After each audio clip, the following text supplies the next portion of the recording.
All right, we are live. Welcome to this month's town hall. We have a really special session this month. We are being led by Elizabeth Dicker, who's a disability rights educator and advocate and Special Olympics athlete in New Jersey. And with her, we have Erica Bookout, an Area 9 athlete with Special Olympics Virginia. And we are talking about strength-based employment this month. So these ladies are going to take us through some concepts about what it means to identify our unique strengths and our skills and our needs and our values and interests to identify the right job fit for us in our employment searches. So we'll go through some questions for the group. They will go through some examples together, some practical examples together to share out with you. And we're just looking forward to an exciting conversation and what strength-based employment is all about. So I will kick it over to Elizabeth Dicker to get us started now. Thank you for being here. Okay, I was going to say I have a presentation. Okay. So I'm Elizabeth, and this past summer I went to the USA Games for track and field. So that is me in my USA Games outfit. That was in Orlando. I'm from New Jersey. I do figure skating, and I also do track and field. I'll talk about my jobs. I have a master's in special ed, but I'm going to talk about that. Can you hit the next slide? Sure. So like Casey said, I'm a Special Olympics athlete from New Jersey. I knew Casey when she was in New Jersey a few years ago, and I am almost 37. I've had a lot of jobs in my life, and they ranged from teaching in a school to working in a sheltered workshop to doing pre-vocational programs to like being in a pre-vocational program. I think I've been in every setting and done everything. I think one of the things that I found, so I have autism, so having autism or a disability like that, one of the things I found is that people tend to just put you in boxes. I went to the vocational rehab services to get services, and they did this trial work sample. So they like tried me out in different jobs and stuff, and then we're like, you can go work in the sheltered workshop until your behavior gets better. That's literally all they would offer me. And it shouldn't be that way. People need to think outside the box. I've had jobs since then. I've kind of made my own jobs. I do consulting part-time, and I'm basically self-employed at this point. Hi, everybody. People are saying hi. So, okay, go to the next slide. So when you're thinking about jobs, even if these are volunteer jobs, even if these are part-time jobs, I think there's about 5 different areas to think about. Values is what's important to you in a job. Interests are things that you're interested in. Skills are kind of like what skills and strengths do you bring to the job. Experience is what experiences you have. And needs are kind of what your support needs or your accommodations would be in the job. Next slide. So what I have done, can you go to the next slide?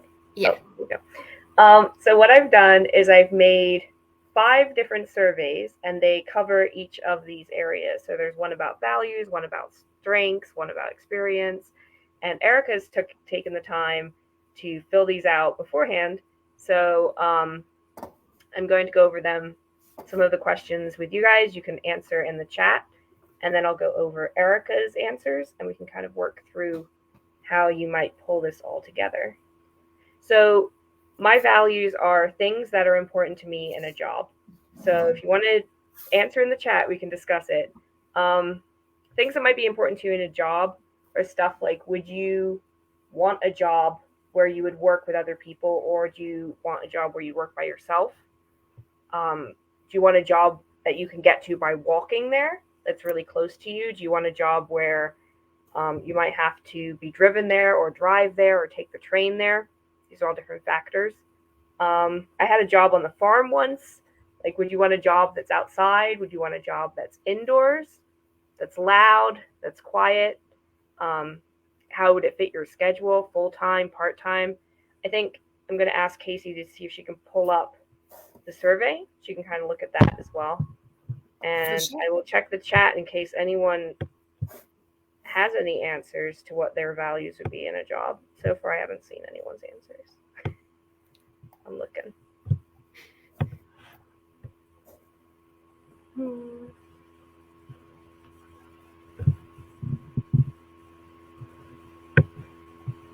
All right, we're going to pull up the sheet. So if you're interested in these surveys, I think Casey can share them with you afterwards. Oh, I see someone's answer. Just slow down a little bit. Okay. So all these surveys are kind of yes or no questions. If you were someone who maybe doesn't read, or you're working with someone who doesn't read, you could use pictures. You could have options. There's ways to adapt this survey. You could read the questions to the person, or you could read it yourself and circle it. So things like, I like to work by myself, or I get to work by myself in a job. Is that important to you? Yes or no? Can you scroll down a little bit? I'd want to work at night. I'd only want to work indoors. Are these things important to you? And keep going down. And does it go down a little further? I think so.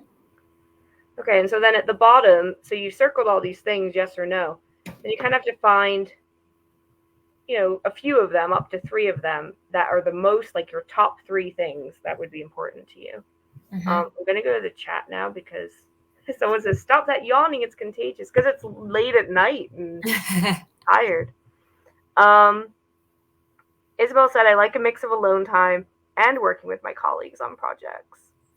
So yeah, I feel like most jobs are that. It's probably harder to find a job where you're totally alone all the time. I actually like being alone all the time. Like, remote work is a good idea. But most jobs, I think, do have like a combination of that. If you go back to the main one, I can hand over to Erica, and then Erica and I can talk about what she values in a job. I'm gonna try to stop yawning. I don't know if that's good. All right. So Erica, I put it up here so you could reference it. Oops, we switched a page. Okay. I put them up there so you can reference it, but do you want to talk a little bit about those 3 things that you put down and why they're at the bottom in the blue? Yeah. Or those are Erica's answers to the survey? Great. So, like, why is working as part of a team important to you? To be able to work every day and not on the weekends? Why are these things important to you in a job? I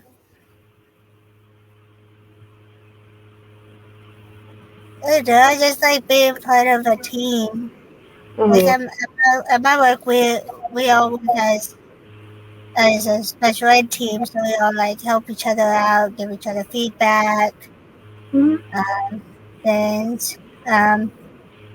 Like working Monday through Friday, and not on the weekends, because I enjoy my weekends, get to go to Special Olympics activities, and spend time with family. And driving to work there's independence.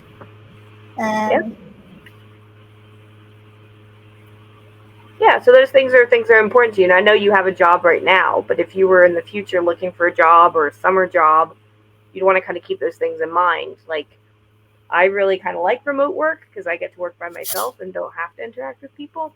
But you'd want to look for jobs that maybe weren't on the computer by yourself, ones that involve other people, ones where you have like a consistent schedule every day. Yeah. All right, can we go to the next one? I am like you, Erica. I also like driving to work, like having somewhere to go. Makes me feel more independent personally. Someone says they'd love to work with Special Olympics. Special Olympics is very cool. I live near the main. So I live in New Jersey, but I live near the main complex. So I don't know what jobs they have there, but that would be cool to work with a little bit.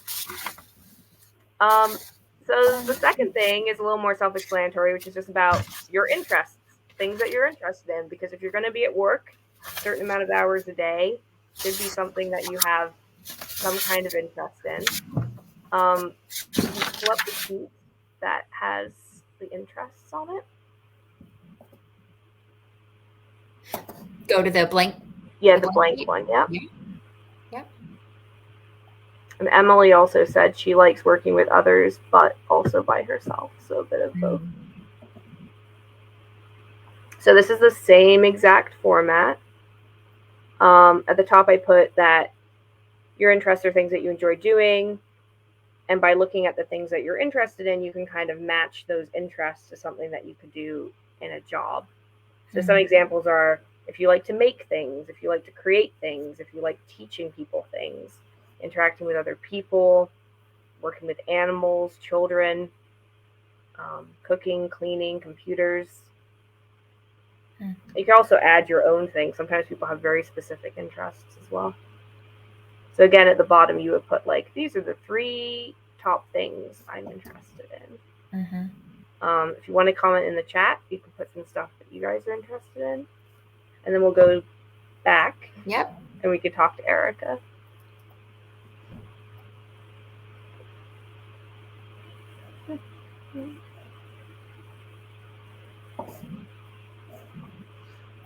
All right. So, Erica, do you want to just tell me a little about your interests? I like helping with others, interacting with others, and just being myself on the job. Like when you work in the field that I work in, and helping the students learn is very important, and interacting with them, and just being yourself, like showing them that they can do more than what others think they can do. Yeah, also being a role model. Yeah, being a role model. Being a role model, working with children as well. And Erica, can you, since we're getting into it, can you share what your job is? I don't know if we've shared that yet. I'm a special ed aide at Montgomery County Public Schools up in Christiansburg, Virginia. And it's a K through 5, right? Yes. Right. Okay. I love that you put being myself as one of your interests. That's just an interest you have in your work environment. I think that is super, super valuable to identify that. Yeah. I think also when you look at work environments, I didn't write this in here, but when you look at work environments, you want to make sure that you're in an environment where people are appreciative and understanding and that you can be yourself, because just in general, some work environments are kind of toxic and you don't really want to be in a work environment where you feel like you have to hide parts of yourself. All right. This is the one I feel like most people probably do. When we think about a job fit, we might not think about our needs, our values, or our interests as much, but I bet most people think of their skills, but just stop there. So I hope we get some folks in the chat and some good opinions on this, because I bet everyone has thought of this. So when I'm talking about skills, I'm talking about those soft skills, those kind of like personality traits, not so much like I'm skilled at computers, but more about I'm skilled in areas of I'm dependable, I'm reliable, I am creative. So kind of thinking about how other people might describe you, or what kind of personality traits do you have, or what strengths in different areas do you have.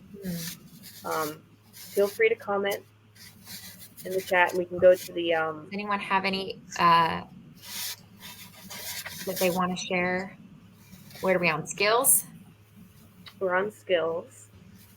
What's a skill that you have, Elizabeth, that you utilize? Very determined. I think I'm very determined. Logical. Yeah, there's a lot here. flexible, can you stop for 1 second? So what Yeah. I did is sometimes, like, trustworthy is kind of hard to define. So I put, like, I'm trustworthy, yes or no.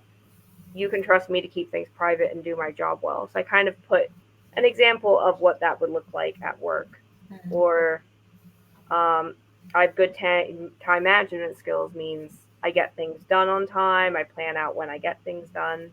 Mhm. Oh, someone said that they like being on time too. Yeah, I like getting places early because then I'm not late. Having leadership skills.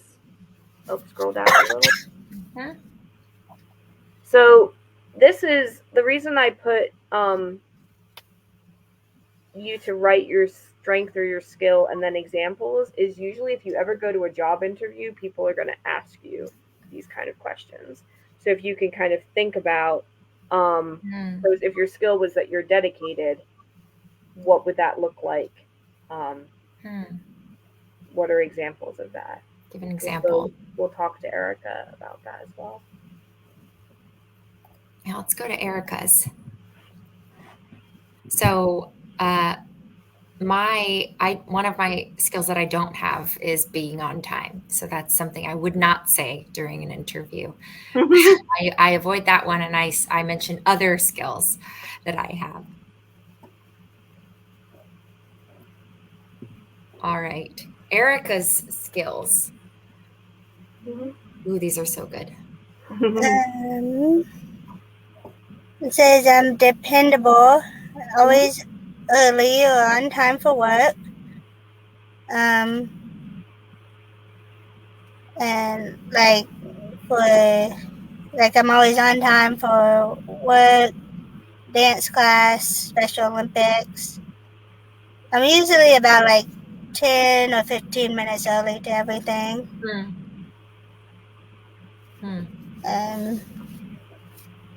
Those are great.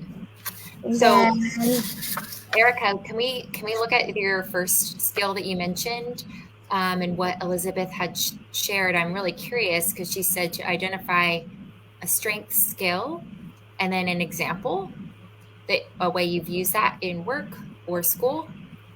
So can you share with one of the skills that you've shared, like a story or an example of a time when... So like you said, you have a lot of empathy. Can you tell me about a time, like in school, when you really cared about someone, like a story about the time you cared about someone? Well, I always care about the students that I work with. And no one I put down was empathy with Special Olympics. Just being there for the athletes when they need you. One time I had an athlete that lives close to me. She needed help with some, like she was going through a hard time, and so I went up and I hanged out with her with my dog for a little bit. Yeah, that's empathetic, right? Showing how you care about other people. Elizabeth, it sounds like my mom reminded me of we have some kids at school that that are low income, and with my old running shoes, I gave them to kids. That's cool. That's really sweet. That's a great story. It's interesting, Elizabeth. I like that you're encouraging us to think about our skills and what we're good at, and then also to give examples. As you mentioned job interviews that they might ask about that kind of stuff. So this is a really good exercise to do that. And Erica, I think your examples are so great, that your work with Special Olympics shows that you're empathetic. You always care about your students. You give old running shoes to students who can't afford to buy new shoes like that. Those are such awesome examples. It sounds like they would really help if you were ever in the job hunt again and you were in an interview and they wanted to ask you about that soft skill. That's a really great way of describing it. So I really value that you shared that. Thank you. Emily also wrote in the chat Should I read it out loud? I don't know who can see the chat. Sure, you can read it out loud. Emily Bauer said, Special Olympics Virginia is the best work environment. I guess you work there, probably. She does. Cool. They're so accepting of me and my disability, and I love working there. I used to work in a dog kennel, but that wasn't really the best fit because it was a loud environment. Yeah. That would be hard for me, too, because it's really loud. I like animals, but not that many animals at one time. That's a lot. We're happy to have her, too. So this one is my experience. So I guess like skills and experience are usually the things people ask you in interviews. Like, what experience have you had in the past? And that doesn't mean you necessarily have had to have paid job experience. You could have had volunteer jobs or an internship at one point. And can you go to the slide? Yes. And then we'll talk to Eric. Mm-hmm.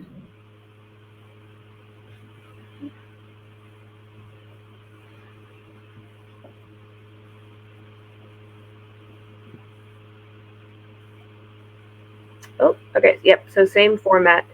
So these ones, unlike soft skills, I think are technically called hard skills, but they're basically what your experience is in. So do you have skills in customer service, computers, retail, teaching? Scroll down. There's more. I just, you can definitely put things that you have experience on that are not listed on here, but these were just some examples. Scroll a bit more. Mm-hmm. And then within things, I put stuff like the arts has singing, instrumental things, drawing, painting, because there's a lot more things in the arts than just art. Keep going. Mm-hmm.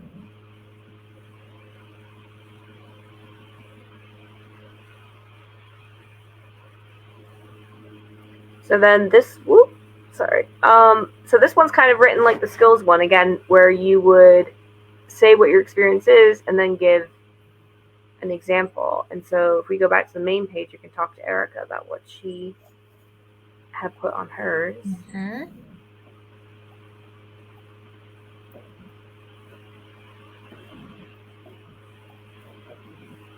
I'm excited for these, Erica. So can you explain a little bit about what you've had experience? I'm not even sure what MCEOP is. That's supposed to be MC. Oh, I spelled it wrong. Emergency. Oh. MCEAP. Oh. But that stands for the Montgomery County Emergency Assistance Program. What is that? It's a what? Thrift store. It's a thrift store that we have up here. Okay. I volunteer there, like hanging up clothes, going through the clothes, making sure that they're like good clothes, like they don't smell or anything. And then public speaking is, well, I took a public speaking class in college. Cool. And being a global messenger for Special Olympics, so we do a lot of public speaking for that. And then I have done some work with children. I did babysitting when I was younger, childcare. Cool. Yeah. And now I'm a one-on-one aide in the school system, so That's cool. This is great. And I feel like so we've gone through 4 elements so far. We've gone through values, interests, skills, and now experience with you, Erica. And it's really kind of neat to see how these are building on one another. And as we get to our last element of kind of exploring strength-based employment, it seems like, and Elizabeth, I'm curious from your perspective, it seems like we should be able to hone in as we go and kind of maybe I start to identify certain industries or certain types of key jobs we might think would be best for us. Is that fair to say? Yeah. So what my idea would be is that if someone was to do this and do all the surveys, that you would then sit down and kind of put this all together. And I think 2 slides from now, maybe I did that. So I took all of Erica's answers, and so we can kind of see them lined up and see how that would all like come together. I jumped ahead. We have a note in the chat from Emily, working at the SPCA and St. Mary's Hospital, and then also at a dog kennel, which was nice. I think one of the examples in the experiences was working with animals. Mm-hmm. I have a dog. Well, I love what Emily had mentioned is, there's that love of animals, but I think what we're going to be getting to in the next one, Elizabeth, when we talk about our needs, is going to help maybe identify where, maybe help to hone in some of that stuff. I know Emily said the environment was too loud. So it sounds like that starts to get into certain needs we might have with particular things that might make us feel uncomfortable, sensory needs, that kind of thing. So I feel like that's a perfect segue, Emily, into talking about our needs. So when we think about things that we need at work, I think everyone needs things at work, whether you have a disability or not. It's important to know what your needs are and express them. But what I'm kind of getting at here is if you have a disability and you work somewhere, you're entitled to accommodations depending on what your disability is. And accommodations are basically just things that you need at work to make work successful. And they shouldn't be things that, so when people hire you to do a job, they're expecting that you can do the job. Accommodations are things that help you do the job, but they wouldn't change your entire job. So you can't really ask for things like, oh, you signed up for a job for 6 hours a day and now you only want to work 2 hours a day. You can't change it that much, but you can ask for accommodations like, oh, can I take a break at this point in time, or can I have my break at a different time? Because, yeah. So we just switched the slide. Can you go back again? Sorry. Yeah. Oh, because we switched to this part. That's why. That's okay. Yeah, does this work? Yeah, it's fine. Can you scroll down a little bit? Yeah. Sometimes in jobs, it's just not a good environment. So if you really don't like dogs barking, you can't really have an accommodation for that other than wearing headphones. But if you're wearing headphones and still the dogs are driving you a little nuts, then that's maybe not the right job for you. So an accommodation is to help you in a job to make it a good fit. Okay, so it says accommodations and supports people. Oh, can you scroll up a little bit? Because I wrote something. Scroll up, sure. Oh, yeah. Okay. I'll have some things at work that I need support in. I can get support at work for accommodations. I wonder if Emily, who is more active in the chat, can tell me if she gets any accommodations at work and what those might be, if you want to tell me that. You want to say that. Accommodations and support for people who have disabilities. You can get accommodations at work to be successful on the job. So some examples are having a little extra time to be able to complete it, having a job coach at work, having a mentor at work. Some of these I've had, so these are kind of from my experience. There's probably way more other. There's a thing called the Job Accommodation Network. You can Google it, and they give lists of jobs for different disabilities. I also have a helpline. Scroll down a little bit. Yep. And so this would be things that you need as accommodations, and then why is that important? So if I need a break, why would that be important in my day? And Erica did a really good job explaining why her accommodations are important. All right. Let's go to it.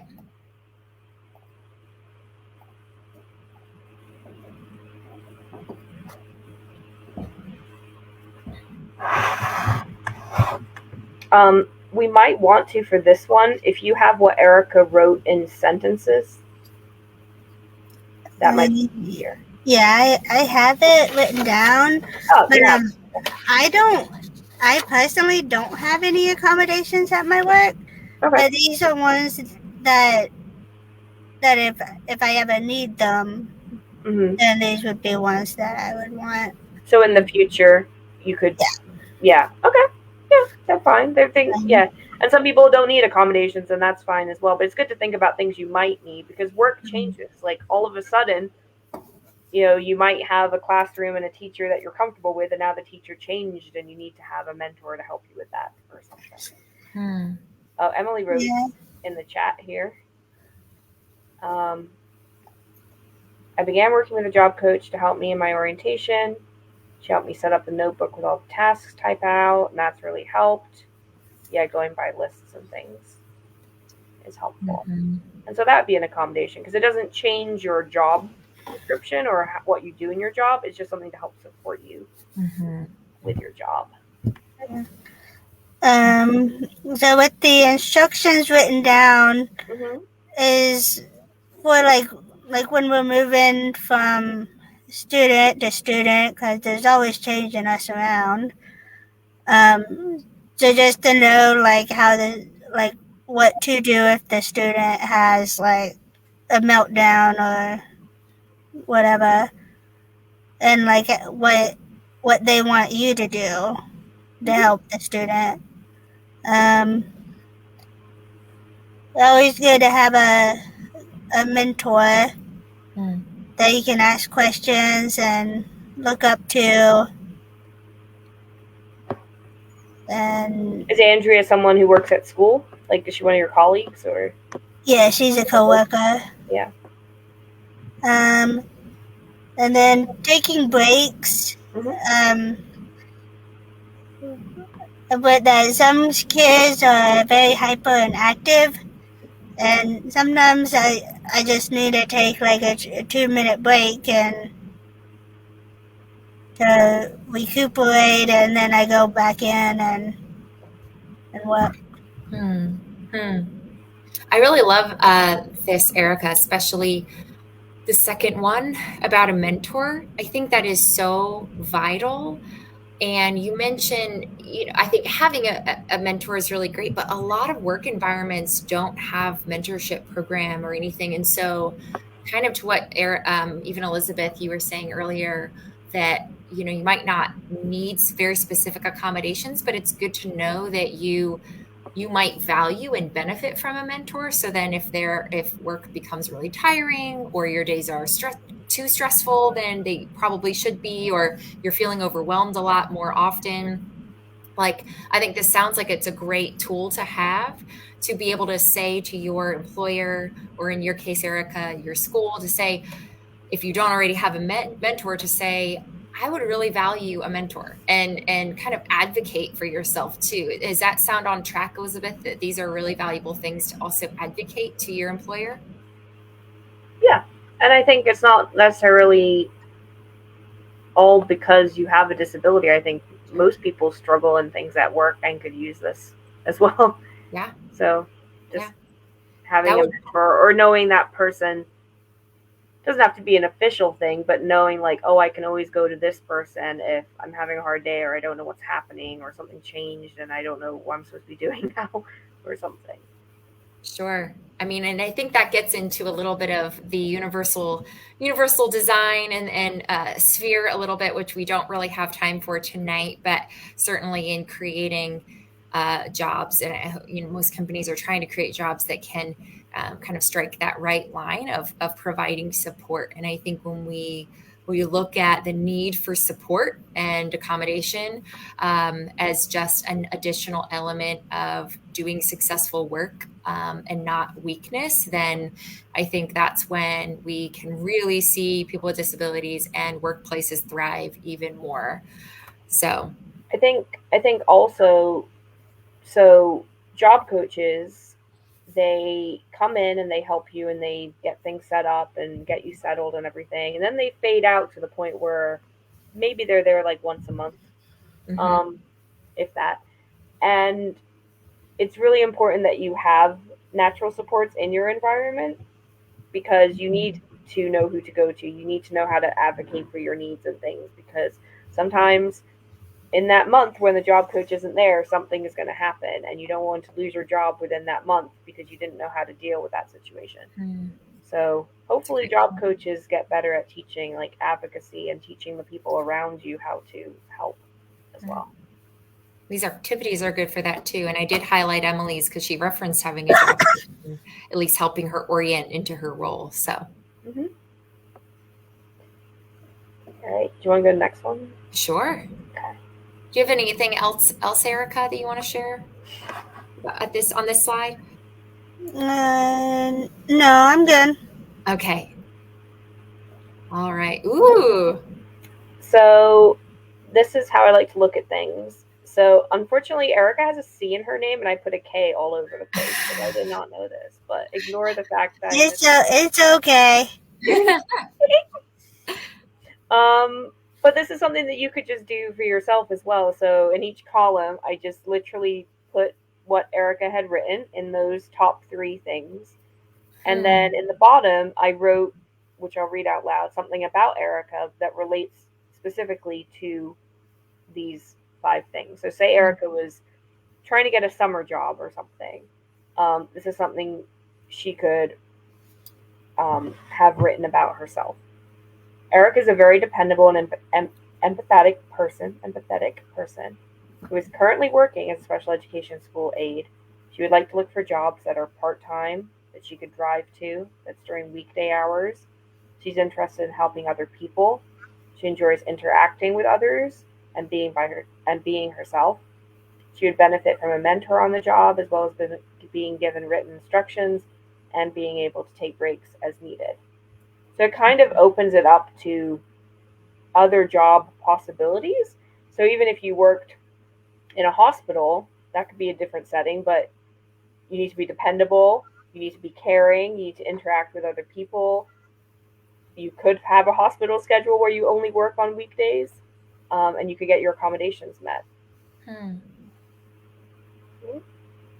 What do you think looking at this kind of all in one slide, Erica?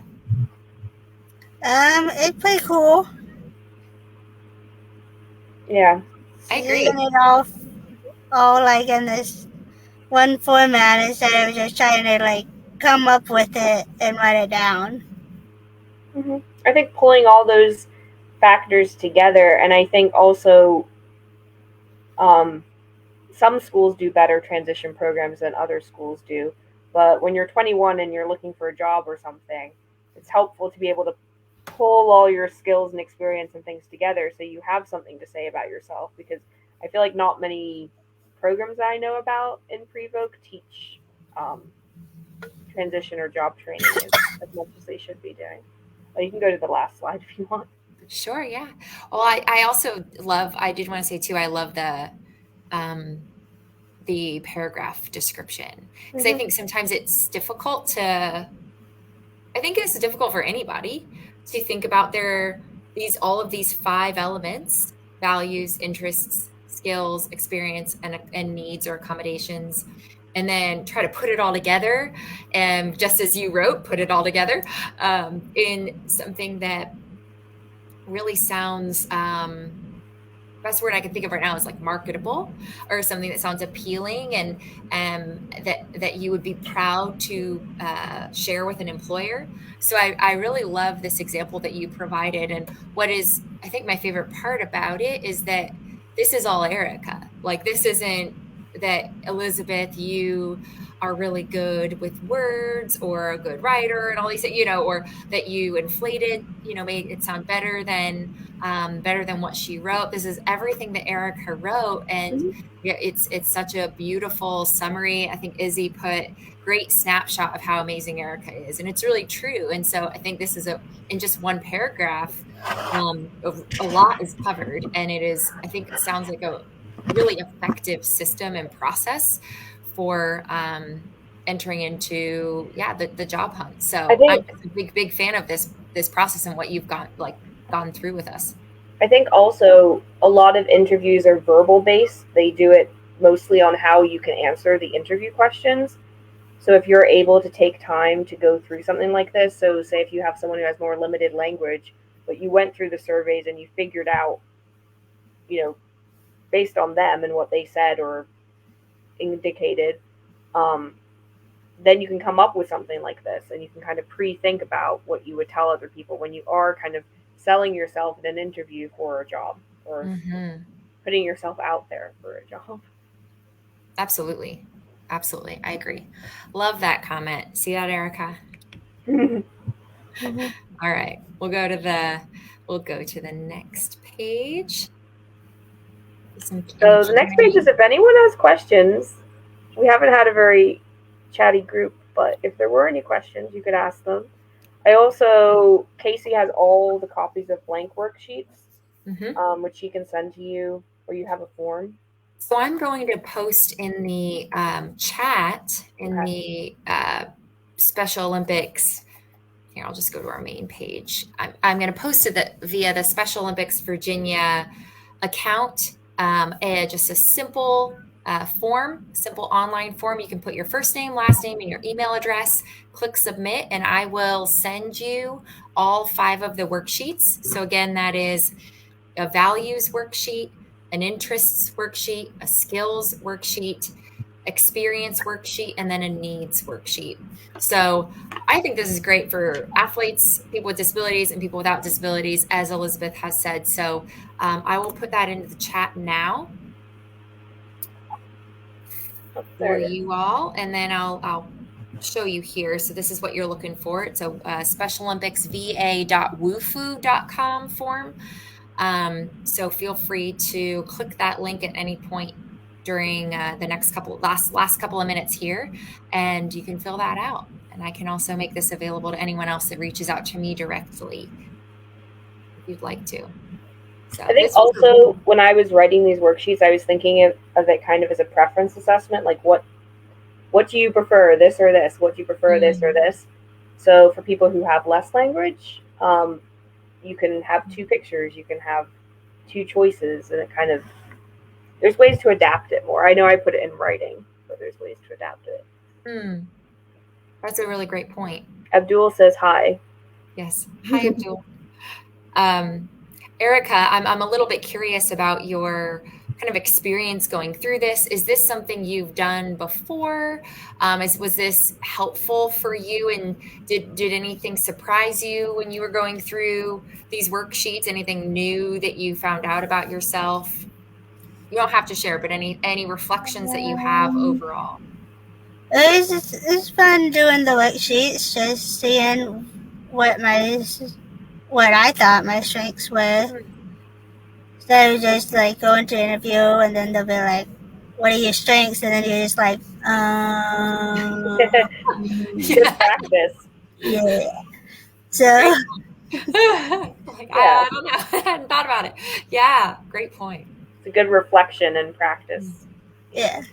And especially, I love too, like you even having a job and doing this, because a workplace is a practice environment for us to learn more about ourselves. And so I learn a lot more about my strengths and my needs in my work environment, as I bet you do, from being a special education aide. You are, over the years, you've probably learned more and more about what you're really good at, or what you really like, or what you need to grow in, and that kind of thing. So this seems like a really great activity to do, whether you're looking for a job or you have a job. You might want to change in the future. I think people have 7 jobs average in their lifetime. So it's good practice to do this a few times. There's also things like summer jobs, part-time jobs. There's, volunteer jobs. So I feel like even if you have a job that's pretty steady, there's probably going to be times in your life where you try out different things. That is very true. Well, thank you, Elizabeth. No one has anything else for us. Someone does. I don't know if that question is for me or Erica, though. Isabel wrote a question. She can qualify that, but I'll put it up here, and I think either or both of you can answer if you'd like. I mean, we both could. We have time. Yeah. It's a good question. The question, I'll ask it. She says both. How has your experience as an athlete helped in your job? Does it translate? I guess mine's sort of, because when you have kids that run around everywhere, then you sort of have to run after them. You're